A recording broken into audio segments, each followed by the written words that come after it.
ঝিরঝির বাতাস চারদিকে, লাল আভা ছড়িয়ে সূর্য উঁকি দিচ্ছে কালো মেঘের বুক চিরে। এখনো প্রাণচাঞ্চল্য শুরু হয়নি এই জনপদে।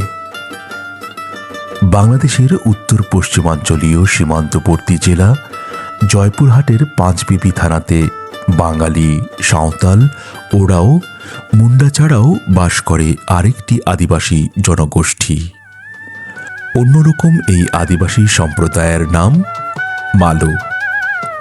সংখ্যায় প্রায় ৫,০০০-এর মতো।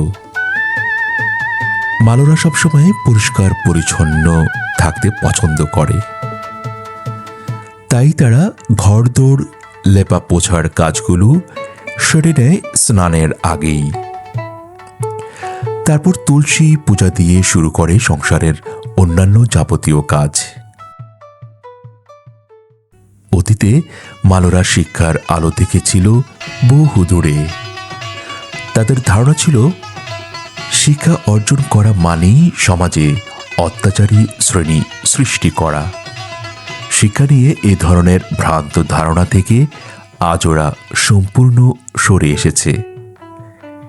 এ অঞ্চলের মালো সম্প্রদায়ের প্রধান জীবিকা কৃষিকাজ। ধান তাদের প্রধান ফসল।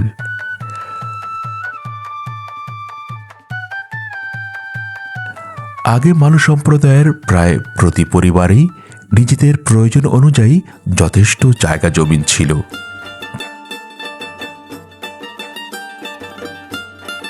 তারা বন জঙ্গল কেটে উঁচু নিচু জায়গা সমতল করে চাষাবাদ করত।